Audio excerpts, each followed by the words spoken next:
জলের ভিতরে কিংবা স্থলে, সমুদ্র জলপথে স্থলপথে যত রকম ফাসাদ, যত রকম গন্ডগোল, যত ঝামেলা আসবে, হে মুসলমান, তোমাদের হাতের কামায় তোমরা নিজেই বানিয়েছো। এটা তুমি অন্য কাউকে দোষ দিতে পারবে না।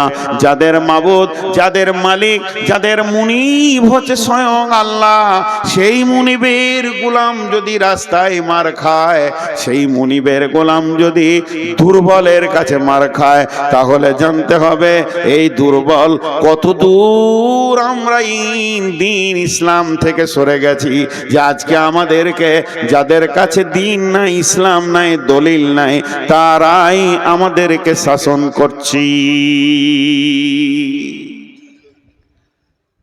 জি, একটা স্বপ্নের কথা বলবো। বিশ্বনবী ফজরের নামাজ পড়ে মুক্তাদিদের দিকে ঘুরে বসে জিকির আজকার করতেন। কোন দিন বলতেন, কেউ স্বপ্ন দেখেছো? স্বপ্ন দেখেছো তো বলো, স্বপ্নের মানেটা আমি করব। কোন দিন নবীজি নিজে স্বপ্ন দেখতেন, যে বলতেন আমি এই জিনিস রাত্রিতে দেখলাম। কোন দিন আবার সাহাবীরা স্বপ্ন দেখলে মসজিদে সালাম ফিরা হয়ে গেলে উঠে দাঁড়িয়ে বলতেন, ইয়া রাসূলুল্লাহ, আজকে রাত্রিতে আমি ঘুমে একটা বড় স্বপ্ন দেখেছি, স্বপ্নটা আপনাকে বলছি, এই স্বপ্নটা তর্জমাটা করে দেন। অনেকক্ষণ থেকে ডিস্টার্ব করছে। এইটা হতো। বিশ্বনবী ফজরের সালাতে সালাম ফিরলেন আর মুক্তাদিদের দিকে মুখ করে বসেছেন।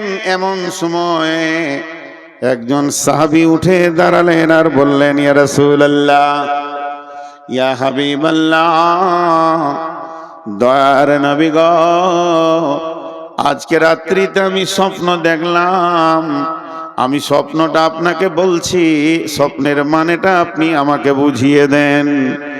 সাহাবীটা যখন কাছে আসতে লাগলো, বাকি সাহাবীরা ঘেরে বসে গেলেন। হযরতে আবু বকর নবীজির পাশে বসলেন, মুক্তাদিদের দিকে মুখ করে ওই লোক বলতে শুরু করলেন, ইয়া রাসূলুল্লাহ, আমি স্বপ্নের ভিতরে দেখছি একটা বিরাট কালো মেঘ, ঘন মেঘ আমার মাথার উপরে, মনে হচ্ছে যেন এখনই বৃষ্টি শুরু হবে। কিন্তু দেখলাম, হ্যাঁ ঠিক কিছুক্ষণ পরে বৃষ্টি শুরু হয়ে গেল। আর বৃষ্টির যখন পড়তে লাগলো, বড় আশ্চর্যের বিষয়, পানির বৃষ্টি হয়নি, দুধের বৃষ্টি নয়, শরাবের বৃষ্টি নয়, দয়ার নবী, মধু বর্ষণ হচ্ছে। জিন আর ইনসান সেই মধুকে খাওয়ার জন্য ভিড় লাগিয়েছে। কেউ পেট ভরে খেয়েছে, কেউ সামান্য খেয়েছে, কেউ এক দু ঘুট খেয়েছে, কেউ আবার খেলো না, দয়ার নবী। তারপরে পরে দেখলাম ওই বৃষ্টির ভিতর দিয়ে একটা লম্বা রশি ঝুলছে। একটা লোক রশি ধরে ওপর দিকে চলে গেল, দ্বিতীয় নম্বর লোকটা চলে গেল, তৃতীয় নম্বর লোকটা যখন চড়তে গেল, দড়িটা কেটে গেল, ছিঁড়ে গেল, পড়ে গেল। কিন্তু লোকটি বড় মজবুত ছিল, গিঁড়া লাগিয়ে আবার উঠে চলে গেল দড়ি ধরে। নবীজি গো, আমার ঘুম ভেঙে গেল। আবু বকর বসে আছেন রসুলের পাশে। তা আবু বকর কি করছে, যে স্বপ্ন দেখেছে ওর মুখের দিকে একবার দেখছে, রসুলের মুখের দিকে একবার দেখছে, আবার ওর দিকে দেখছে, আবার এদিকে দেখছে। আল্লাহ নবী বলছে, আবু বকর তুমি কেন এমন করছো? বলছে, হুজুর, ও স্বপ্নে কি দেখেছে এই মানেটা আমি করে দিতে পারবো। আমি আজকের স্বপ্নের মানেটা বলে দিতে পারবো, কিন্তু আপনি যদি পারমিশন দেন, ভুল হলে তো আপনি আছেন। নবীজি বলেন, আবু বকর তুমি বলো। মুসলমান কান করে শুনেন। আবু বকর বলছেন, ভাই, প্রথম নম্বরে তুমি দেখেছো কালো মেঘ, ওটা মেঘ নয়, দিন ইসলামের সুশীতল ছায়া। দুই নম্বরে দেখেছ ওই মেঘের মধু বর্ষণ হচ্ছে, ওটা মধু নয় রে বন্ধু, আল্লাহর কালাম পাক নাজিল হচ্ছে, কোরআন। তিন নম্বরে দেখেছ জিন ইনসান সেই মধু খেতে এসেছে, কেউ পেট ভরে খেলো, কেউ সামান্য খেলো, কেউ এক ঘুট দু ঘুট খেলো, কেউ খেলো না। তার মানে ওখানে যে মধু পেট ভরে খেয়েছে কোরআনের হাফেজ হবে, আবার অল্প খেয়েছে অল্প মুখস্থ করবে, এক দু ঘুট খেয়েছে ছোট ছোট দুটো একটি সূরা মুখস্থ করবে। কিন্তু যে মোটি খেলো না, আল্লাহ তাকে কোরআন পাকের মতো জ্ঞান দেবেন না। এরপরে তুমি দেখেছো ওই বৃষ্টির ভিতর দিয়ে একটি রাস্তা, একটি রশি ঝুলছে। ওটা রশি লয় ভাই, ওটা সূরা বাকারার একটি আয়াত, ইহদিনাস সিরাতাল মুস্তাকিম। ওটাই হলো জান্নাতের রাস্তা। তুমি একজনকে দেখেছো চলে গেল, তীরে কেউ নয়, তিনি হলেন নবী মুহাম্মদুর রাসূলুল্লাহ সাল্লাল্লাহু আলাইহি ওয়াসাল্লাম। ওই রাস্তায় চলে গেলেন। তারপরে আরেকজনকে দেখেছো, সেটা আমি আবু বকর চলে গেলাম। তারপরে 3 নম্বরের লোকটা রশি ধরতে গেল, কেটে গেল, ওটা হলে হযরতে উমর, ওকে শহীদ করা হবে, ও উঠে চলে গেল। তোমার ঘুম ভেঙে গেল। এটা হলো ইসলামের সুশীতল ছায়া। কোনো একদিন এ দেশের মাটিতে কালেমার পতাকা উড়বে, তৌহিদের পতাকা উঠবে। সেদিন মুসলমান দুঃখ বেদনা ভুলে হাসিতে দুলবে, হাসি আর খুশিতে দুলবে। রবে না ব্যভিচার, রবে না অন্যায় অবিচার, থাকবে না জুলুম অত্যাচার, সকলে শান্তিতে বাস করবে। কোনো একদিন এদেশের মাটিতে কালেমার পতাকা উড়বে। হে মুসলমান, আমরা উহুদের প্রান্তে দাঁড়িয়ে আছি, আমরা বদরের প্রান্তে দাঁড়িয়েছি। কখন শুরু হয়ে যেতে পারে। এখন ভারতবর্ষের মুসলমান উহুদ বদর খন্দকের ময়দানে দাঁড়িয়ে আছে। যে কোনো সময় যে কোনো জায়গায় শহীদের ডাক এসে যেতে পারে। তো এ হলো ইসলাম। কিন্তু ইসলাম ওয়ালারা আজকে শান্তিতে নাই। ছোট্ট একটা বিচার আপনাদের কাছে নিব, আপনারা বিচার করবেন আর আমি শুনবো, কারণ আমি আপনাদের কাছে বিচার নিতে এসেছি। দেখেন, আমি প্রথমেই বলেছি সুগারের রুগী, মাঝে মাঝে মাপ চাবো, মাঝে মাঝে ধুমকাবো। যারা মোবাইলে রেকর্ড করছেন আর পেছনের আলোটা জ্বলছে, ভাই ওটা বন্ধ করেন, আইনে রেকর্ড করতে হবে না, বসে যান, মন দিয়ে শুনেন, এটি কাজে লাগবে। যে কথাটা আপনাদের সামনে বলছি, বিচার চাইছি। বিচারটা কি? বিসমিল্লাহির রহমানির রহিম। আল ইয়াউমা আকমালতু লাকুম দীনাকুম ওয়া আতমামতু আলাইকুম নি'মাতি ওয়া রাদিতু লাকুমুল ইসলাম দীনা। আরেকবার বলছি, আল ইয়াউমা আকমালতু লাকুম দীনাকুম ওয়া আতমামতু আলাইকুম নি'মাতি ওয়া রাদিতু লাকুমুল ইসলাম দীনা। আল্লাহর নবী যখন, কেউ বলেছে এটা কোরআনের শেষ আয়াত। কোরআন যখন শুরু হলো, প্রথম আয়াতটা ছিল ইকরা বিসমি রাব্বিকাল্লাযী খালাক, আর এটা নাজিল হয়েছিল গারে হীরাতে। কোন বিরাগী মন উদাসী হীরা গুহার মাঝে, কার বিরহে চোখের পানি ঝরাই সকাল সাঁঝে। ছাড়লো বাড়ি কিসের আশায়, বাঁধলো বাসা হীরা গুহায়, কার বিরহে আকুল আশা অন্তরে তার বাজে। কোন বিরাগী মন উদাসী হীরা গুহার মাঝে, কি সাধনায় মগ্ন হলো, কারবা প্রেমে মন মজিল, কি সাধনায় মগ্ন হলো, কারবা প্রেমে মন মজিল, কারবা প্রেমে আকুল আশা অন্তরে তার বাজে। কোন বিরাগী মন উদাসী হীরা গুহার মাঝে।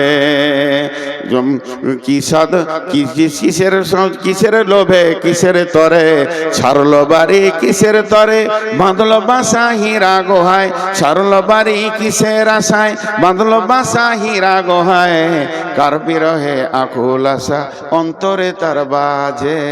কোন বিরাগী মন উদাসী হীরা গুহার মাঝে। প্রভু তারে করলো বরণ সারা জাহান মাঝে, মন বিরাগী মন উদাসী হীরা গুহার মাঝে। হঠাৎ হলো জানা জানি, ওই চেয়ারটা দেন তাই পাশে, আর কোরআন শিফটটা দেন, আমি অনেকক্ষণ থেকে খুঁজছি। হঠাৎ হলো জানা জানি কানা কানি, আসলো প্রিয়র অসীম বাণী, আধার ধারা ওজল হলো কোরআন অনুরের তাজে, কোন বিরাগী মন উদাসী হীরা গুহার মাঝে। সূর্য যত আলো না করতে পারে, সূর্য আমেরিকাকে আলো করেছে, কিন্তু এখন ভারতকে আঁধার রেখে দিয়েছে। যত বড়ই সূর্য হোক না কেন, একসাথে পৃথিবীকে আলো করতে পারবে না। আমার আল্লাহর কালাম পাক সারা বিশ্বকে আলো করে দিয়েছে। পায়খানার ভিতরেও দলিল দিয়ে দিয়েছে, বিবির সঙ্গে কম্বলের ভিতরে গোপনে থাকবে সে দলিল বলে দিয়েছে। আলো এমন একটা জায়গায় নাই যে ইসলামের আলো পৌঁছায়নি, আর দিনের আলো সব জায়গায় পৌঁছে যাবে। কারণ সূর্যের আলো সব জায়গায় না পৌঁছাতে পারে, কিন্তু কোরআনের আলো সব জায়গায় পৌঁছে যাবে। তাই একটা কথা বললেন, কিসের বোঝা বহন্তরে গড়ল তারে যত্ন করে, তার বিরহে আকুল আশা অন্তরে তার বাজে, কোন বিরাগী মন উদাসী হীরা গুহার মাঝে। শুরু হলো ইকরা দিয়ে, এবার ইকরা দিয়ে শুরু হলো গাছটা উঠতে উঠতে আয়াত চলতে চলতে চলতে চলতে চলতে চলতে শেষ আয়াত নাজিল হচ্ছে আরাফাতের ময়দানে। এটা গারে হিরাতে নয়, তবে এইটা মতান্তর আছে। কেউ বলেছে এই আয়াতের পর আরো কয়েকটা আয়াত নাজিল হয়েছিল, তবে একদল বলেছে না এটা শেষ আয়াত। আর জিবরাইল আমিন এসে আরাফাতের ময়দানে জাবালে রহমতের কাছে বিশ্বনবী যখন উটের ওপরে রয়েছেন, এমন সময় জিবরাইল এসে বললেন, আলিয়াউমা আকমালতু লাকুম দীনাকুম ওয়া আতমামতু আলাইকুম নি'মাতি ওয়া রাদিতু লাকুমুল ইসলাম দীনা। এমন একটা দিন, আজকে দিনটা এমন একটা দিন, আরাফাতের দিন, আজকে বিশ্ব মানবকে মাফ করার দিন, আজকে হজের আরাফাতের দিন। হে আমার সাহাবীরা শুনে নাও, আজকে কোরআনকে কমপ্লিট করে দেয়া হলো। আল্লাহ বলছেন আমি দিনকে কমপ্লিট করে দিলাম, আমার যে নিয়ামতটা তোদেরকে দেওয়ার কথা ছিল পরিপূর্ণ দিয়ে দিলাম, এবং আমি দিন ইসলামের ওপরে রাজি হয়ে গেলাম। আয়াতটা নাজিল হচ্ছে, আবু বকর কাঁদছেন, উমর টেনশন করছেন। আবু বকরকে প্রশ্ন করলো, জাহান্নামের কথা নাই, কবরের কথা নাই, আযাবের কথা নাই, পুলসিরাতের কথা নাই। আয়াতটাতে কি আছে? আজকের দিনে তোমাদের দিনকে পরিপূর্ণ করে দেয়া হলো। আল্লাহ তার যে নিয়ামতটা দেওয়ার কথা পরিপূর্ণ দিয়ে দিল, কমপ্লিট করে দিল। আর আল্লাহ এই ইসলামের উপরে রাজি হয়ে গেল। রাজিতু লাকুমুল ইসলামে দীনা, আমি রাজি হয়ে গেলাম। কানলেন কেন? আবু বকরকে বলছে, আবু বকর তুমি কাঁদছো কেন? আবু বকর বলছে, বুঝতে পারছো না এই আয়াতটা কি বলছে? আয়াতটা বলছে দিন কমপ্লিট হয়ে গেল, এর মানে হচ্ছে নবীজি আর থাকবেন না, দুনিয়া থেকে চলে যাবেন। আমি ওই জন্য কাঁদছি, যে কাজে উনি এসেছিলেন ওই কাজটা কমপ্লিট হয়ে গেছে, আর থাকবে? ওর তো শেষ, এবার রিটার্ন হবে, চলে যাবে, এই জন্য কাঁদছি। উমর বলছেন, উমর তুমি আয়াত থেকে কি পেলে? উমর উত্তর দিল, যেদিন কোনো কাজ শুরু হয় প্রতিদিন কাজটা ওজন বাড়ে। যখন কোনো কাজ শুরু হয়, শুনেলেন একটা গ্রিল, এই ফাঁকটা একটা গ্রিল বানাবো, একটা মসজিদে একটা গ্রিল বানাবেন। যেদিন গ্রিলের অ্যাঙ্গেল দিতে শুরু করলো, ওর ওজন বাড়তে লাগলো। একটা করে অ্যাঙ্গেল মারবে, ঝাল দেবে, একটু করে ওজন বাড়বে, একটা করে অ্যাঙ্গেল দিবে, ঝাল দেবে, ওর ওজন বাড়বে, বাড়তে বাড়তে বাড়তে বাড়তে যেদিন কমপ্লিট হয়ে যাবে সেই দিন থেকে ওজন কমতে থাকবে, জং ধরবে, ছেড়ে যাবে, আর সেই ওজনটা থাকবে না। তা বিশ্বনবী আজকে কমপ্লিট করে দিলেন দিন। এই দিনটা যে অবস্থায় নবীজি ছেড়ে চলে যাচ্ছেন, উম্মতরা ওই অবস্থায় রাখতে পারবে না। চটা ছাড়তে ছাড়তে ছাড়তে ছাড়তে সামান্য ওদের কাছে দিন থাকবে, এতেই নিজেকে মুসলমান ভাববে। অথচ কত আমল, কত ইমান, কত আকীদা সব মুসলমানের কাছ থেকে চলে যাবে।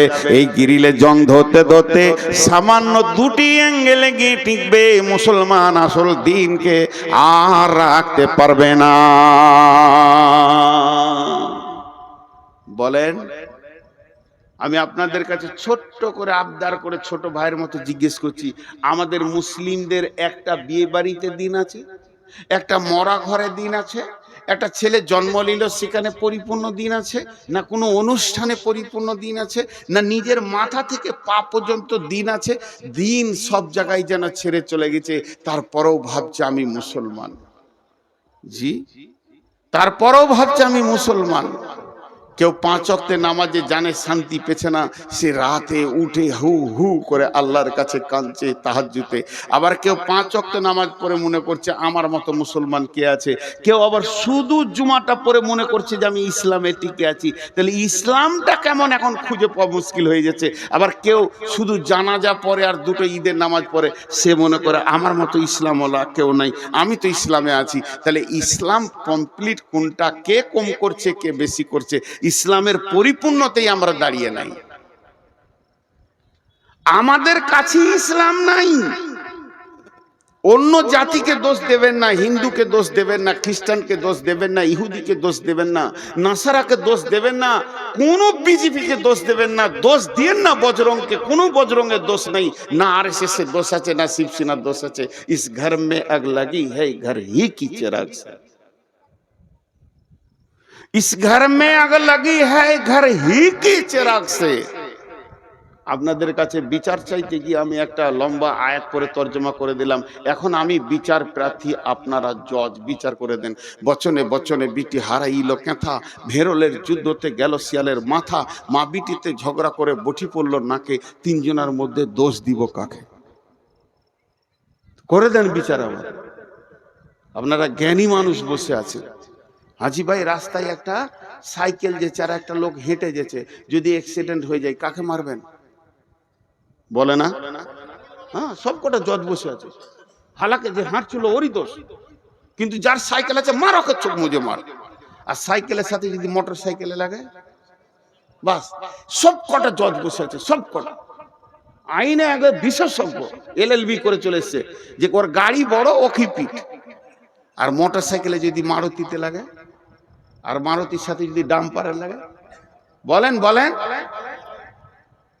শেষ কথাটা জোরে বলবেন, মারুতির সাথে যদি ডাম্পারে লাগে, বলেন কাকে মারবেন? বুকে বল নিয়ে বলেন, ডাম্পারের সাথে যদি ট্রেনের লাগে? কেন? হ্যাঁ, ঘুরিয়ে ফের ডাম্পারওয়ালা কি মারবে? ওই ওর লাইনে গেলি কেন? ট্রেন একটা কথা বলবে, দোষ মুক্ত হয়ে যাবে। ট্রেন একটা কথা বলবে, দোষ মুক্ত হয়ে যাবে। কি? আমি আমার লাইনে আছি, তুই এলি কেন? আমি আমার লাইনে আছি। তা আমি 3টে আপনাদের কাছে কেস দিয়েছি। কেসটা বুঝতে পেরেছেন? দার্শনিকের কবিতা, বচনে বচনে বিটি হারাইল কেথা, ভেরলের যুদ্ধতে গেল শিয়ালের মাথা, মা বিটিতে ঝগড়া করে বটি পড়ল নাকে, 3 জনের মধ্যে দোষ দিব কাকে? আল্লাহ তাবারাক ওয়া তাআলার রাসূল বলতেন, তারাকতু ফিকুম আমরাইন লান তাজিল্লুহুমা তামাসসাকতাম বিহিমা কিতাবাল্লাহি ওয়া সুন্নতি রাসূলি। ওরে আমার উম্মত রে, তোর বাড়ির দরজা থেকে জান্নাতুল ফেরদাউস পর্যন্ত আমি 2টো রেল লাইনের পাতি দিয়ে দিলাম, আর তোদেরকে ধরে ওখানে চড়িয়ে দিলাম। খবরদার লাইনচ্যুত হবি না। ধীরে ধীরে ধীরে ধীরে একদিন জান্নাতুল ফেরদাউসের চৌকাটা তুই পার হয়ে যাবি, তুই জান্নাতি হয়ে যাবি। উম্মত মধ্য রাস্তায় দেখে নিল নবী নাই, রাস্তা ছেড়ে দিয়ে অন্য রাস্তায় চলে গেল। আল্লাহ তাবারাক ওয়া তাআলা সূরা নামে বললেন, ফাত্তাবিউহু ওয়ালা তাত্তাবিউ সুবুলা, ফাত্তাবিউহু ওয়ালা তাত্তাবিউ সুবুলা। নবীর দেওয়া রাস্তায় তোমরা চলতে থাকো, অন্য রাস্তায় চলবে না। যদি অন্য রাস্তায় চলে যাও, ফাতাফাররাকা বিকুম আন সাবিলি, তাহলে আমার কাছ থেকে তুমি বহু দূরে সরে যাবে, তুমি আমাকে ডেকেও পাবে না, এত দূর সরে যাবে। যালিকুম ওয়াসাকুম বিহি লাআল্লাকুম তাকিলুন। আমি স্বয়ং আল্লাহ তোদেরকে ওসিয়ত করছি, যদি তোদের বিবেক থাকে তো তোরা বুঝবি। রাস্তা দিয়েছে আমাদেরকে। এবার আমার সঙ্গে অঙ্কটা বলেন, তারপরে বিচারটা শোনাবো। এটা 100তে কত? 100তে 100। তাহলে আমাদের সাথে কত পার্সেন্টেজ মেল খাবে? আপনারা যেমন আমিও তেমন, আপনাদের মধ্যে আমরা ভাই ভাই। আমি চেয়ারে বসেছি, এটা মাসোয়ারা সাপেক্ষ, কথা বলতে গেলে একটু উঁচু জায়গায় বসলে সবাই দেখতে পাবে, এই জন্য বসেছি। আমার জ্ঞান বেশি বলে চেয়ারে বসি নাই, আমার থেকে আরো উপরে বসে বাঁদর, তাহলে সে হাই স্কুলের হেডমাস্টার হয়ে যেত। তো আমাকে বাঁদরই ধরেন, কিন্তু আমি একটা কথা বলছি, আল্লাহ এটা 100-তে 100 দিয়েছে আমাদের চলার জন্য, রাস্তা চলার জন্য, কিন্তু আমরা কতটা মানছি বলেন? কতটা মিলবে আমাদের সাথে? 5%, 2%? জি 2% মেনে নিলাম, 5% তর্কের জন্য, তাহলে 95 একে অ্যাভয়েড করে চলছি। এবার বিশ্বে মুসলিম যতগুলো আছে ওটাকে 100% ধরেন, অত্যাচার চলছে কতগুলোর উপরে? 5%-এর উপরে। আল্লাহর বড় দয়া, উচিত ছিল আল্লাহর গজব 95%-এর উপরে চলা, তার দিনকে সরে গেছে, কিন্তু আল্লাহ দয়া রেখেছে, আল্লাহ দয়া রেখেছে। আমি যে কবিতাটা আপনাদের জন্য বললাম, এর মানে হচ্ছে এক বুড়ি, ও বেটির বাড়ি চললো, বেটির বাড়ি গোঁধাইপুর, নাহলে ওই মালঞ্চা নদী পার করে ওই পারে মালঞ্চা বেটির বাড়ি। তো 1,03,000 টাকা একটা ছেঁড়া ক্যাঁথাতে বেঁধেছে, দিয়ে দড়ি দিয়ে বেঁধে লেছে, এমনি করে বগলে নিয়ে চললো। চড়ে তো জানে না যে ছেঁড়া কাঁথায় কি টাকা আছে। তো ও যখন থেকে বাড়ি থেকে বের হয়েছে, ওর মুখটা বন্ধ নেই, ভেড় ভেড় ভেড় ভেড় ভেড় ভেড়, একটা কথা খালি বলছে, যা হবে হোক গা, ক্যাঁথাটা যেন না হারায়, যা হবে হোক গা, ক্যাঁথাটা না হারায়, যা হবে হোক গা, ক্যাঁথাটা। লায়ে উঠছে, তখনও বলছে আমার যা হবে হোক গা, ক্যাঁথা যেন না হারায়। মার্কা মারা ডাকাত ওখানেই ছিল, ক্যাঁথা নিয়ে মেরে দিলে দৌড়। 10 টাকার বিচার করেন, চোরের না বুড়ি? বুড়ি। ভেড়লের যুদ্ধতে গেল শিয়ালের মাথা। ষাঁড় ভেড়া যদি একবার দুজনেতে লড়াই লেগে যায়, তো 1 সপ্তাহ 15 দিন পর্যন্ত লড়াই চলে। একটা ভেড়ার দলে যদি 2টো ষাঁড় ভেড়া থাকে, আর যদি সমান গায়ে বল হয়, ওরা ওকে তাকাবে তাকাবে, এ রাগ ওদের মাস পর্যন্ত মিটে না। খটাস খটাস, তা 2টা ভেড়া লড়ে গেছে, আর ওদের রাগ মিটছে না। সন্ধ্যা থেকে ওরা যুদ্ধ করেই গেছে, ফাঁকা মাঠে যুদ্ধ করেই গেছে। আর ভেড়াওয়ালা বলছে মরবি মরগা, দেখে লিগা। একটা শিয়াল এসছিল ভেড়া খেতে, ও এমনি করে তাকিয়ে তাকিয়ে দেখছে। শিয়ালটা অনেক চালাক, তো মনে মনে ভাবছে কি দরকার ভেড়া ধরে ফেড়ে খাওয়া, দুটোর মধ্যে একটা পড়বে, যেটা পড়বে ওইটা খাবো। ওরা তো লড়ে নিজেই আছে, যেটা পড়বে ওটা খাবো। দিয়ে অনেকক্ষণ থেকে ওদের যুদ্ধ চলছে, কিন্তু পড়ছে না। ইয়ার আর সহ্য হলো না, সবর থাকলো না।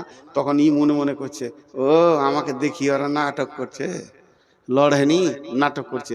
তা ওইদের এই মাঠটা কত জোর আছে একবার দেখবো। যে মাঝে মাথা ভরে দিয়েছে, আর দুদিক থেকে মেরে দিয়েছে, পটাশ চিত, ওই চিত হয়ে গেল। এই যে মার্ডারটা হলো, এই জন্য দোষ কার? ঠিক বিচার করেন। আর পাশের বাড়িতে মা বিটি ঝগড়া লেগেছে, আর এই বাড়ির নতুন বউ ঝগড়া দেখতে গেছে। তুই বহু মানুষ লোকের ঝগড়া কেন দেখতে যাবি? বা রাগ করে ওর বটিটা বেটির দিকে ছুড়ে দিয়েছে, তোকে কেটেই ফেলে দিব, কেটেই ফেলে দিব, যেমন পাড়া গায়ের মেয়ে বলে। তো বটিটা ওকে, বেটিটাকেও লাগে নাই, বউটা দাঁড়িয়ে দাঁড়িয়ে দেখছিল ঝগড়া, ওর নাকটা কেটে পড়ে গেল। দোষ কার? হে মুসলমান, একটু ভাবি, আমাদের চোপার জোর এত আছে, চায়ের দোকানে অন্য কোনো জাতির নাই। ব্যানার্জি, চ্যাটার্জি, দাস, গুপ্ত, গুহ চায়ের দোকানে বসে গল্প করে না। মুসলমান চায়ের দোকানকে আমেরিকার হোয়াইট হাউস বানিয়ে দেয়। বেশি চোপার জোরেই এরা লাত খেছে। একদিকে দাঁড়িয়েছে নমিনেশন ফাইল হয়ে গেছে, কংগ্রেসে দাঁড়িয়েছে ব্যানার্জি, সিপিএমে দাঁড়িয়েছে চ্যাটার্জি, মূর্ছাতে দাঁড়িয়েছে আর এক হিন্দু। লড়াই চলছে সাড়ে সাড়ে। মধ্যখান থেকে মুসলমান মাথা ভরে দিয়ে 4খানা মার্ডার হয়ে গেল। মরল তো মুসলমান, আর জিতল তো অন্য জাতি। এ হতভাগাদের হুঁশ দেওয়ার কেউ নাই। এদের দরজায় দরজায় যদি পায়ে ধরা হয়, এরা বুঝবে না, তারপরও লড়াই করে মরবে। এর জন্য দোষ এদের। আর লোকের ঝগড়া দেখতে যে নিজের নাক কেটে ফেলে দেওয়া। হে মুসলমান, আল্লাহ তাবারাক ওয়া তাআলা বলছেন জাহারাল ফাসাদু ফিল বাররি ওয়াল বাহরি বিমা কাসাবাত আইদিন নাস। মুসলমান, তুমি একবার ভেবে দেখো কোন জায়গাটা আল্লাহ তোমাকে দিয়েছিল। তুমি আল্লাহর গোলাম। বিশ্ব নবী বলছেন, দুইটি বার্তা দিচ্ছেন, ওয়া ইয়াকা ওয়াল মাসিয়া ফা ইন্না বিল মাসিয়াতি হাল্লুন সাকাতুল্লাহে। মাফ করবেন, ক্ষমা চেয়ে বলছি, ইলামির ভিতর দিয়ে হেঁটে, কুসমানগরের ভিতর দিয়ে হেঁটে, আর মনিরামপুরের রাস্তার গলি গলি হেঁটে নারায়ণখর্দে একবার চলে যান পাকুড় পর্যন্ত, মুসলমানকে রাস্তার ধারে তাস খেলতে দেখবেন। তাস, জুয়া, লুডু, দাবা, মদ, গাঁজা, লুচ্চামি, লাফাঙ্গিরিতে ভর্তি হয়ে আছে। অথচ এদের গাইডলাইনের নাম হলো কোরআন। সারা বিশ্বকে এরা কোরআনকে ভুল বোঝাচ্ছে। অন্য জাতি যদি এই গ্রামের ভিতর দিয়ে হাঁটে আর জিজ্ঞেস করে কোন জাতি আছে গো, সবাই বলবে এরা মুসলিম আছে। তখন অন্য জাতির ধারণাটা কি তৈরি হবে? যত জুয়ারি মুসলমান, যত মাতাল মুসলমান, যত সুদারু মুসলমান, যত বেপরদা মুসলমান, তাহলে আমার কোরআনে কি ওগুলো আছে? আমি কোরআন সম্পর্কে তাকে ধারণাটা কি দিলাম? আমি হাত পায়ে আল্লাহকে রাখতে পারিনি। চেহারা চরিত্রে আমার কাছে আল্লাহ নাই, আমার কাছে দিন ইসলাম নাই, বহু দিন আগে চলে গেছে। এর জন্য বিশ্বনবী বলছেন, লা তাতরুকান্না সলাতা মাকতুবাতান মুতাআম্মিদান ফা ইন্না মান তারাকাস সলাতা মাকতুবাতান মুতাআম্মিদান ফাকাদ বারিয়াত মিনহু জিম্মাতুল্লাহ। হে মাআজ, আমার উম্মতদেরকে বলে দিও, তারা সজ্ঞানে ইচ্ছা করে, সজ্ঞানে ইচ্ছা করে, সজ্ঞানে যেন এক ওয়াক্ত ফরজ নামাজ না ছেড়ে দেয়। যদি ইচ্ছা করে, সজ্ঞানে, জ্ঞান টনটনে আছে, হিসাব বুঝে খুব সুন্দর, এই লোকটা যদি ইচ্ছা করে এক ওয়াক্ত ফরজ নামাজ ছেড়ে দেয়, আল্লাহর সঙ্গে বান্দার সম্পর্ক কেটে যাবে। আমি পৃথিবীতে এসে একটা মেয়েকে বিয়ে করেছি, মেয়েটা হলো আমার স্ত্রী, আমি তার প্রেমের দড়িতে বাঁধা আছি, সে আমার প্রেমিকার দড়ি হয়ে বাঁধা আছে।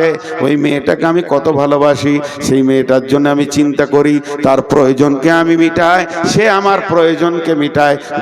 দুইজনে এত মহব্বত, একজনের চোখে পানি দেখলে আর একজনের ঘুম হয় না। আমার বিবির মাথা ধরলে আমার মাথা ধরে যায়, কেননা তাকে আমি ভালোবাসি। দুইজন বৈবাহিক জিন্দেগিতে, বিবাহিত জিন্দেগিতে আবদ্ধ হয়ে গেছি। কিন্তু শুনেলেন, ওই মেয়েটি যদি আমার কাছে একবার সামাজিকভাবে তালাক নিয়ে নেয়, তার সাথে যদি আমার তালাক ঘটে যায়, তার সাথে যদি আমার ডিভোর্স ঘটে যায়, এই মেয়েটি যদি অ্যাক্সিডেন্ট হয়ে মারা যায়, আর আমার খোঁজ থাকবে না, আমি চিন্তা করব না। যতদিন আমার সঙ্গে দড়িতে বাঁধা থাকবে প্রেমে, ততদিন তার একটা ট্যাবলেটের দরকার হলে আমি দিব, একটা ওষুধের দরকার হলে দিব, তার হাত পায়ে ব্যথা হলে আমি তাকে দেবে দিব। কিন্তু যেদিন তার তালাক হয়ে যাবে, আর আমাকে ঈদের খুশিতেও পাবে না, বিপদেও পাবে না। তেমনি মুসলমান, যেদিন মসজিদের সঙ্গে সম্পর্ক ছেড়ে যাবে, যেদিন আল্লাহর সঙ্গে সম্পর্ক আমাদের ছেড়ে যাবে, যেদিন মুসলমান 5 ওয়াক্তের নামাজ ইচ্ছা করে জ্ঞান বশত ছেড়ে দেবে, সেদিন আল্লাহ বান্দা আল্লাহ সম্পর্ক কেটে যাবে।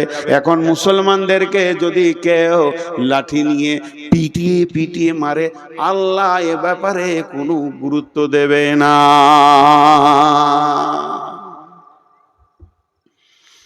আমরা মাবুদকে ছেড়ে দিয়েছি অনেক আগে, মাবুদ আমাদেরকে ছাড়েনি।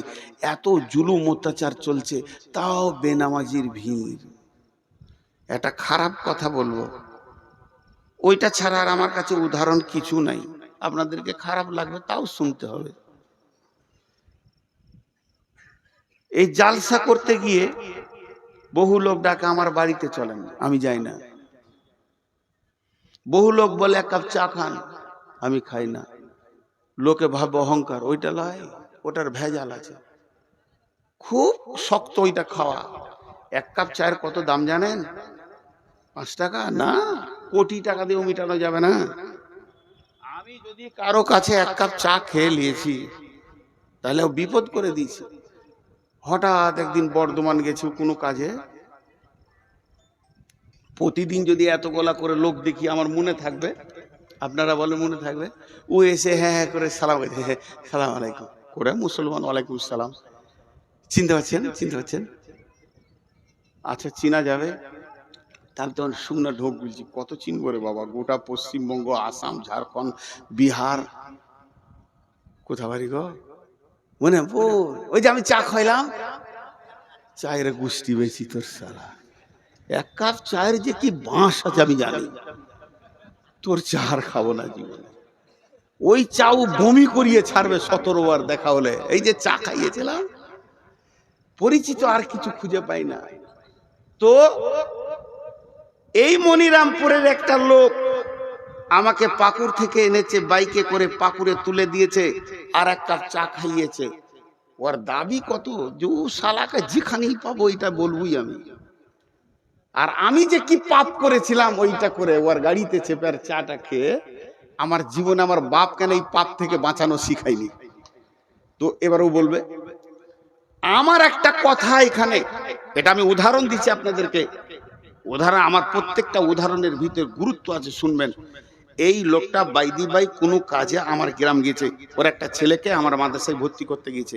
তো মনে মনে সারা ট্রেনে যেছে আর ভাবছে, রে নূর মোহাম্মদের সাথে দেখা হবে রে, চা খাইছি, গাড়ি করে লেগেছি, ও এবার আমাকে মুসাফা করবে, কত ভালোবাসবে, নূর মোহাম্মদের সাথে দেখা হবে।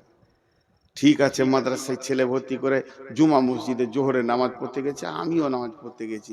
ও এসে আসসালামু আলাইকুম, প্রতিদিন তত লোক দেখছি, চিনতে পারলাম না, আমি চিনতে পারলাম না। এটা একবার বলছি, আর 100 বার বলছি, আমি চিনে ইচ্ছা করে পালিয়ে গেলাম। চিনি, নিজের বাড়ি মনিরামপুর। এই লোক আমাকে এক কাপ চা খাইয়েছে, আমি এমনি করে বেড় মেরে বাড়ি চলে গেলাম। ওর সঙ্গে কথা বলবো না আমি। এর মনটা কি বলবে? আমি এইটা খালি জিজ্ঞেস করছি, এই লোকটার মন কি বলবে?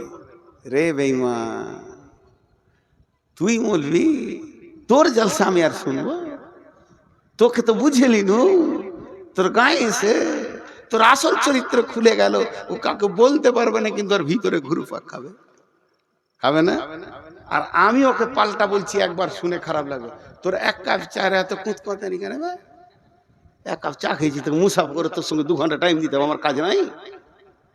বেশ করেছিলি, খাইয়েছিলি, তোকে তো আমি জোর করে বলিনি যে খাওয়া, আসেন খান করে ছেলে ভর্তি করে ঘর যা, ফাজলামো করিস না আমার সঙ্গে। আমার দাবিটা ঠিক আছে? এটাও ভুল, এটাও ভুল। এই যে একটা জিনিস আপনাদেরকে দেখালাম, কিন্তু আরেকটা কথা, কোরআনের আয়াত এখানে আমি ভরবো এটার ভিতরে। বিসমিল্লাহির রহমানির রহিম। ইয়া আইয়ুহাল ইনসানু মা গররাকা বিরাব্বিকাল কারীম আল্লাযী খালাকাকা ফাসাওয়াকা ফাআদালাক ফি আইয়ি সূরাতিন মা শাআ রাক্কাবাক কাল্লা বাল তুকাযযিবুনা বিদ্দীন ওয়া ইন্না আলাইকুম লাহাফিযীন। মেয়েদের একটা ভুল ধারণা আছে, মেয়েদের একটা ভুল ধারণা আছে। আল্লাহ রস্তে বলছি, আয়াত কটা তর্জমা শুনেন দিয়ে আজকের মতো শেষ করে দিব। মেয়েদের একটা ভুল ধারণা আছে, 3 বার বললাম। কি ভুল ধারণা? বাপের সঙ্গে বেটির একটা ভালো সম্পর্ক থাকে, বাপ বেটি একটা মহব্বত আলাদা, আর মায়ের সঙ্গে বেটার আবার মহব্বত বেশি থাকে। কেন? বিবিকে যদি বলা হয় যে চা গরম করে দাও, তো 1 কাপ চা খায়, খাও গা, তোমার কোনো কথা নাই, খালি ঘুরবে ফিরবে, চা করো তো আমি পারবো না, ও দোকানে খেয়ে লাগা। বেটি বলবে বাপকে, আব্বা বসেন আমি করি। বেটি বাপের ব্যথা বুঝে, আর বেটা মায়ের ব্যথা বুঝে। বেটা সিয়ানা হয়ে গেলে মা আর ওর স্বামীকে কিছু বলবে না, খালি বেটাকে ডেকে ফিস করে বলবে, বেটা এটা লিয়া, এটা লিয়া, কাজ সেরে নিলে ও বেটাকে লিয়া। এটা মহব্বত হয়। মা বেটার মহব্বত চলতে চলতে চলতে চলতে বেটার বিয়ে হয়ে গেল। তখন এবার বহু বলছে এইটা আনো ওইটা আনো, বেটা দৌড়ছে, মাকে তো না করেনি। তখন মেয়েরা একটা কথা বলে, ওই বহুটা এলো গে বোন, পাড়াতে গিয়ে বলবে, এ গে বহিন, বহুটা আমার বেটাকে কিনে নিলে। এটা ভুল ধারণা, এটা ভুল ধারণা। ও স্ত্রী ও স্বামী ধরবে, এটা ঠিক। এতগুলো কথা বললাম, এবার কোরআনের আয়াতে যাচ্ছি। আল্লাহ আমাকে আপনাকে কি দিয়েছে এটা আগে দেখেন। মাথায় যে মগজটা আছে, এটা পৃথিবীর কোনো বিজ্ঞানী বানাতে পারবে না। তবে বড় বড় বৈজ্ঞানিকেরা বলেছে সেন্সার দিয়ে যদি কম্পিউটার দিয়ে একটা মাথা বানানো যায়, ও কথা বলবে, সবকিছু শুনবে, তো মাথাটা তাল গাছের থেকেও বড় হয়ে যাবে। আর 1500 কোটি টাকা খরচা হবে এই মাথাটা, তারপরও আল্লাহর দেওয়া যে মগজ এত সুন্দর হবে না। একটা মগজে কতগুলো বই ঢুকবে, সারা পৃথিবীতে ইসলাম ধর্ম, অন্য ধর্ম, গানের বই, সিনেমার বই, যা কিছু লেখা হয়েছে একটা মগজে ভরতে গেলে 50 ভাগের 1 ভাগ জায়গা দখল করবে, 49 ভাগ বাকি থাকবে। সুবহানাল্লাহ। একটা মাথাতে কতটা কোষ আছে, কোষ সুতোর মতো বের হবে, মাকড়সা জালের মতো। তো পশ্চিমবঙ্গকে 15টা পাক দেওয়া হবে একটা মগজে যা আছে। আল্লাহ কত দিয়েছেন, সুবহানাল্লাহি বিহামদিহি। শুধু তাই নয়, জিবে 1.5 লক্ষ কোষ আছে, 1.5 লক্ষ স্বাদকে গ্রহণ করবে। দুটো চোখে 25,000 করে 50,000 ক্যামেরা বসানো আছে, যা দিয়ে আমরা পৃথিবীকে দেখছি। দুটো কানে ক্যামেরা, এই মাইক্রোফোন আছে 30,000 15,000 করে। আর প্রতিদিন মানুষকে আল্লাহ, প্রতিদিন সকালে, যতগুলো লোক বসেছেন কাল সকালে পেয়ে যাবেন, প্রতিদিন সকালে আল্লাহ 33 থেকে 40 লক্ষ টাকা দেয়, প্রতিদিন দেয়, অস্বীকার করতে পারবেন না। একজন বিজ্ঞানী বলেছে, আল্লাহ যে অক্সিজেনটা আমাদেরকে দিচ্ছে, যেটা প্রতিদিন আল্লাহর অক্সিজেনকে পুড়িয়ে কার্বন ডাই অক্সাইড বানিয়ে দিচ্ছি, এটা যদি কিনে ব্যবহার করতে হতো 40 লক্ষ টাকা লাগতো, কিন্তু এত সুন্দর অক্সিজেন পাওয়া যেত না। প্রতিদিন মিটাই আল্লাহ। সূর্য, একটা পরমাণু বোমের কত মূল্য, পৃথিবীকে 10 বছর বসে খাওয়ানো হবে। এইরকম সেকেন্ডে 1.5 লক্ষ পরমাণু ফাটছে, সূর্যর মুখে ভিতরে কত ফাটছে জানি না, তবেই সে আলোটা পৃথিবীকে দিচ্ছে। এটা আল্লাহ প্রতিদিনের খরচা। আল্লাহর সংসারের খরচাটা যদি লিখা যায় তা শেষ করা যাবে না। আপনার ঘরে 10টা লোক, 4 কোটি টাকা প্রতিদিন আল্লাহ দিচ্ছে, এটা আল্লাহর খরচ। যে আল্লাহ এবার কি বলছে, বিসমিল্লাহির রহমানির রহিম। ইয়া আইয়ুহাল ইনসানু মা গররাকা বিরব্বিকাল কারীম। হে মানুষের দল, তোদের কি হয়ে গেল রে? তোদেরকে কে ডুবিয়ে দিল রে? তোর প্রেমিক আল্লাহর কাছ থেকে তোদেরকে কে সরিয়ে দিল রে? কে তোদের পেছনে লেগেছিল? কে তোদেরকে সরিয়ে দিল তোর আল্লাহর কাছ থেকে? রব্বিকাল কারীম, সেই আল্লাহ কেমন আল্লাহ? আল্লাযী খালাকাকা ফাসাওয়াকা ফাআদালাক ফি আই সূরাতিম মা শাআ রাক্কাবাক। আমার আল্লাহ তোদেরকে স্তর বাই স্তর, স্তর বাই স্তর বানিয়েছে।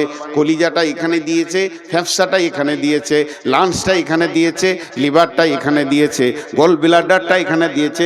নিচে গেলে চাপে ফেটে যাবে, হালকা জিনিসগুলো এখানে, আবার হাড় দিয়ে প্রোটেকশন করে দিয়েছে। তোর পচন মাল নাড়ি ভুঁড়িটা নিচে দিয়েছে। যদি নাড়ি ভুঁড়ির নিচে কলিজাটা দিত, কেমন করে তুই বেঁচে থাকতিস বল? তোর ভিতরটা আল্লাহ নিজের হাত দিয়ে স্তর বাই স্তর সাজিয়েছে। ফি আইয়ি সূরাতিম মা শাআ রাক্কাবাক। তোর সুন্দর চেহারাটা, চামড়াটা শুধু কভার করে চাপিয়ে দেয়নি, এই চামড়ার উপরে এখানটাতে ভুরু দিয়েছে, চোখ দিয়েছে, চোখের পাতা দিয়েছে, চোখের পাতা দিয়েছে ময়লা যেন না ঢুকে, ওয়াইপিং করার জন্যে।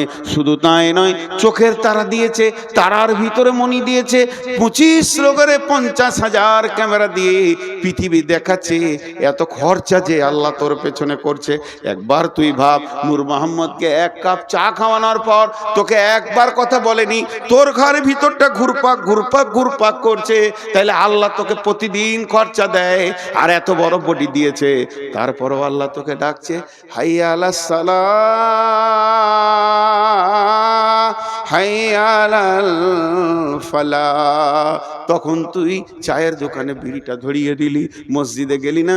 আল্লাহর দিলটা কেমন হচ্ছে একবার বল। এত দিয়েও, এত দিয়েও, এত দিয়েও তোকে পেছি না রে। আমি কি করেছিলাম তোদের বল? আমি কোন অপরাধ করেছি? এত দিয়েও প্রতিদিন দিছি, তারপরও তোদেরকে পেছি না। তবে শুনেলে কাল্লা বাল তুকাদ্দিবুনা বিদ্দিন।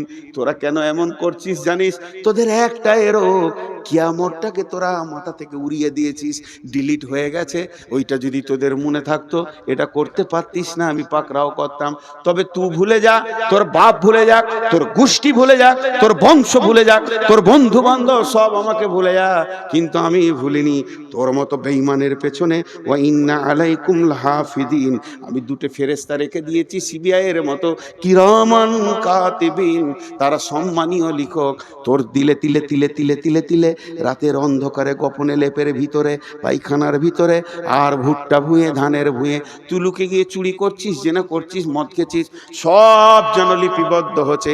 ইয়ালামুনা মা তাফআলুন ইন্নাল আবরারা লাফি নাঈম, যার ভালো হবে জান্নাতে চলে যাবি, ওই ইন্নাল ফুজ্জারা লাফি জাহিম, জাহান্নামে চলে যাবি।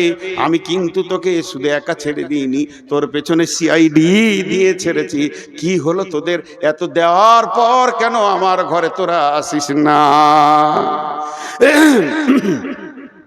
তাই আল্লাহ বললেন ফাতারাব্বাসু হাত্তা ইয়াতিয়াল্লাহু বিআমরিহি ওয়াল্লাহু লা ইয়াহদিল কওমাল ফাসিকিন। এই কটা সব ইউটিউবার বসে আছে, একটা যদি বাজে ছবি পায় বদদুয়া করে দেবো, বংশ শুধু পোকা মরে যাবে। হ্যাঁ, পাকা দাড়ি গো, সোনের মতো সাদা হয়ে গেছে, রুজবে না। কোনো বেটি ছেলে যদি আমাকে দেখে তো রুজবে না যে বুড়াকে বিয়ে করবো রে। আমার জালসার পেছনে দুদিকে দুটা ইয়ং মেয়ে দিয়েছে, অশালীন কাপড় পরা, এই ইউটিউবাররা ছবিতে দিয়েছে। এগুলো সহ্য হবে রে ভাই? সহ্য হবে? ওটা না দিলে কি তোর ভিউ বাড়তো না? না লোক শুনতো না? নূর মোহাম্মদের মাইন শোনার জন্য হাজার আছে, দিবে না। এখন একটা কথা বলছি, একটা উদাহরণ দিয়েছি সাপের, তো বেদের ছবি দিয়েছে। তোর বাপ বেদে ছিল রে কুত্তা, বেদের ছবি দিয়ে দিয়েছে। তো আজকে আপনাদেরকে একটা উদাহরণ দিচ্ছি, হে মুসলমান। এবার এতক্ষণ যা বক্তব্য রাখলাম, এই বক্তব্যটা টোটাল একটা শব্দ হবে সমস্যা। বক্তব্যটা কি ছিল? সমস্যা। আমরা এই করছি, ওই করছি, আল্লাহ থেকে সরে গেছি, রসুল থেকে সরে গেছি। জি, আল্লাহ থেকে সরে গেছি, রসুল থেকে সরে গেছি। আচ্ছা, এসআইআর চলছে আমাদের দেশে, খালি নামের একটু ভুল, হস্য ছিল দীর্ঘ হয়ে গেছে, বলছে চলবে না, ডিলিট। ও ভারতের নাগরিক লয়, এটা মানুষ করছে। হাজি আজকে ফুল দাড়ি কেচেছে, বেল করে নিয়েছে, তারপরে ও বলছে আমার নাম হলো, আমি নবী মোহাম্মদের উম্মত। ওরা কপালে ছাঁটা দিতে হয়, কি হয় না? হিসাব মিলছে। কুল ইন কুনতুম তুহিব্বুনাল্লাহ ফাত্তাবিউনি ইউহিব্বুকুমুল্লাহ। আল্লাহকে ভালোবেসে কোলানো যাবে না, আল্লাহর হাবিবকে ভালোবাসো। হাবিবের চেহারাই নিয়ে এসো। কেউ আনছে না, খালি চেয়েছে নামিয়ে দিতে। হাজি ভাই, আমাদের বর্ধমানে একটা মেয়েদের কথা আছে, বেটি ভাঙে ঘোড়া, ঘরে থাকে ভরা। ঘোড়া মানে কাঁসার ঘোড়া। বেটি পানি আনতে গেছিল, কোল থেকে পড়ে গিয়ে পাথরে পড়ে ঘোড়া ভেঙে গেল।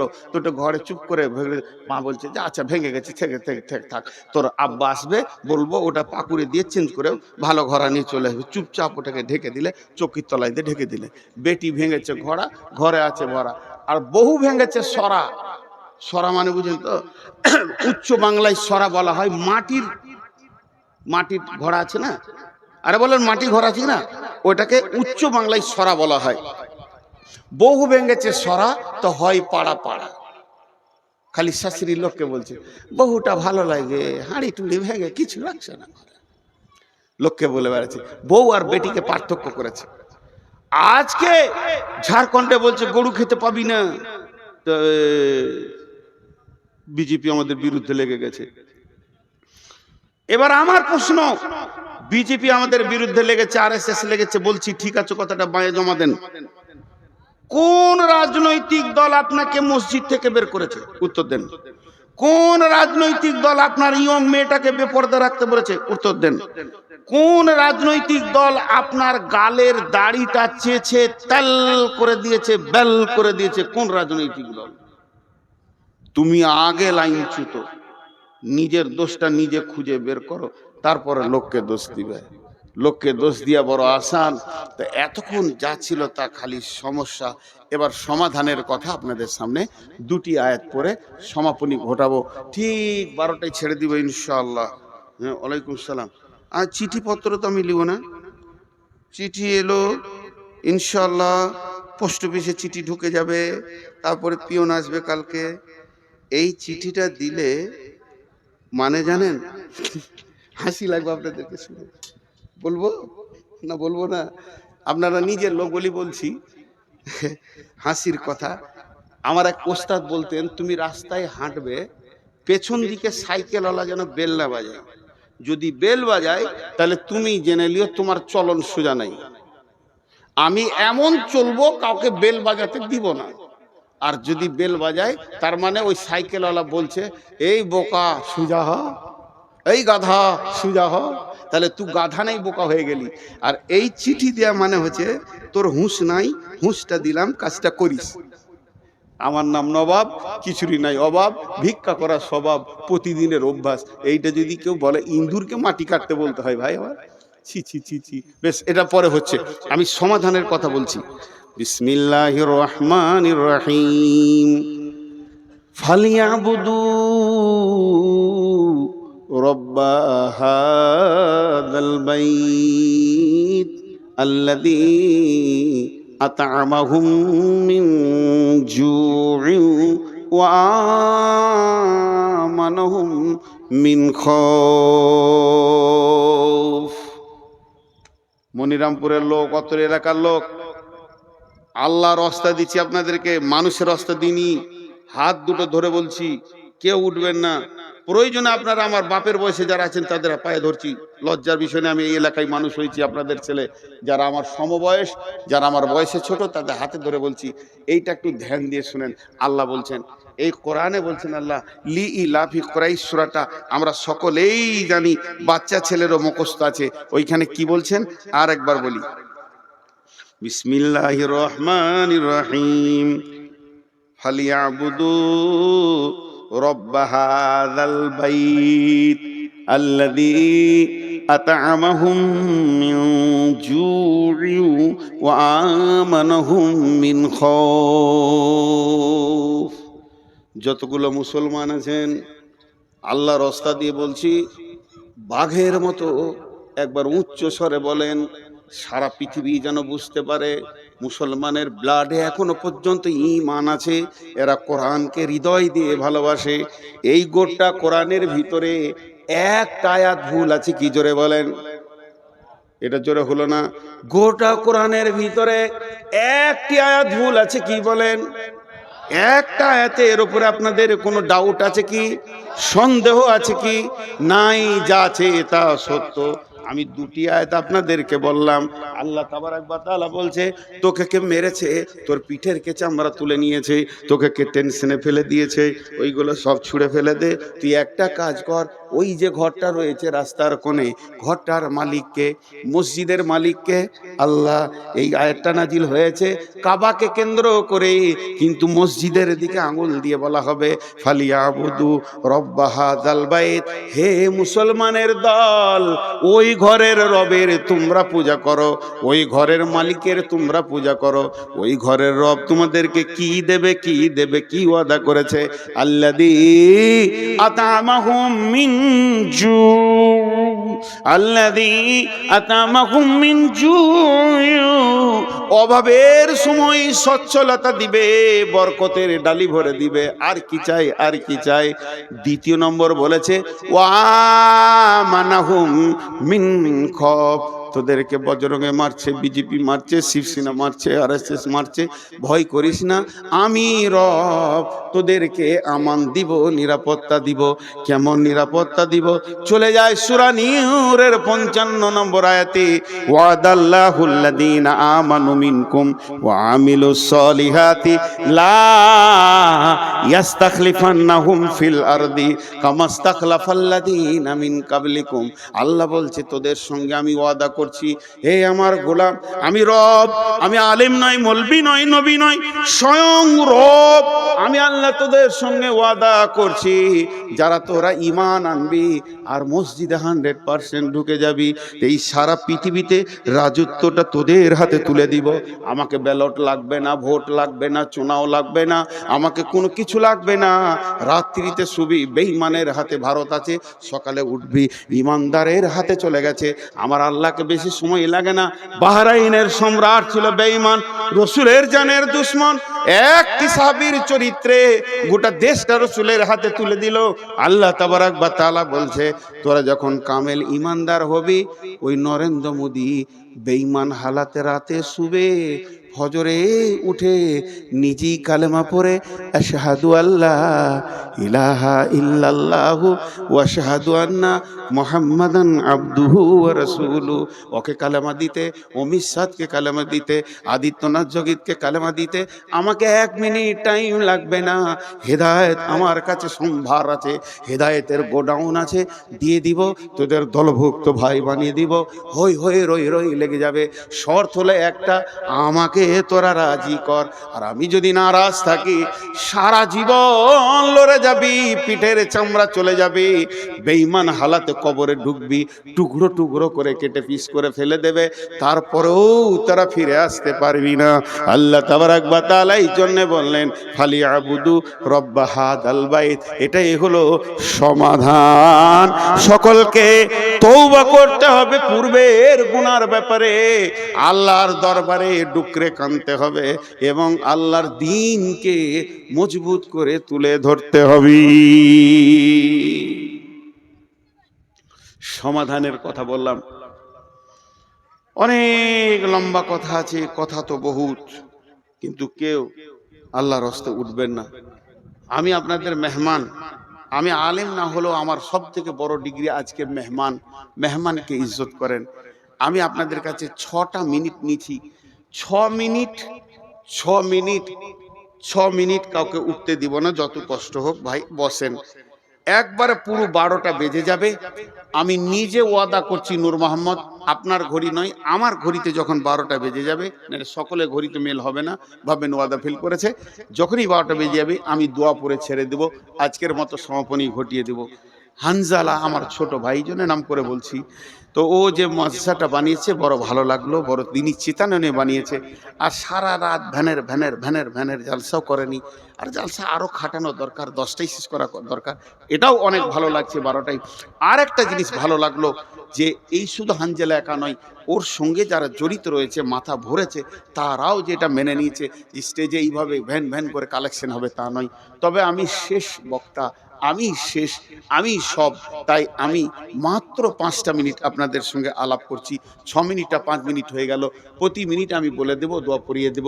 কেউ আল্লাহর গোলাম আছেন 5,000 10,000 একটা মোটা রকম দেনেওয়ালা? কেউ আছেন আল্লাহর গোলাম? এই তোমাদের চাদর আছে, বড় চাদর এখানে একটা বিছিয়ে দাও, এই ঘেরাটার ভিতরে যতজন আছে পয়সা ফেলে চলে যাবে ইনশাআল্লাহ, আশা করি। জি ভাই, কেউ আছেন 2000 5000 দেনেওয়ালা? জি, 2000 5000 দেনেওয়ালা কেউ আছেন? এইখানটায় বিছিয়ে দাও। এই যে চাদরটা বিছাচ্ছি, যতগুলো লোক আছেন হাত দুটা ধরে বলছি, হৃদয়ের ভিতর থেকে মহব্বত করে টাকাটাই চাদরে ফেলে যাবেন সবাই। এই কোণাতে দেন, ওইদিকে ক্যামেরা আছে, এই কোণায় দেন। জি ভাই, আর কেউ আছেন? 5000, মাশাআল্লাহ। নাম বলা দরকার নেই, মাগো উসি সে দেতে হে খুশি সে। ওই দিকে আছে দেখো, মাগো উসি সে जो देते हैं खुशी से, মাশাআল্লাহ। ওই বিছিয়ে দেন, দুটা হয়ে যাবে ইনশাআল্লাহ, ওখানে বিছিয়ে দেন। কেউ আল্লাহর গোলাম আছেন 2-5 দেনেওয়ালা? কিন্তু একটা কথা বলছি, কথাই অনেক কথা আসবে, এখন উঠিয়েন না। এখন উঠলে যে মজলিসটা ভেঙে যাবে ভাই। একবার আমি দোয়া পড়বো, তারপরে উঠে দেবেন। এ যারা বুঝতে পারলেন না মনে হয়, আহা হা হা।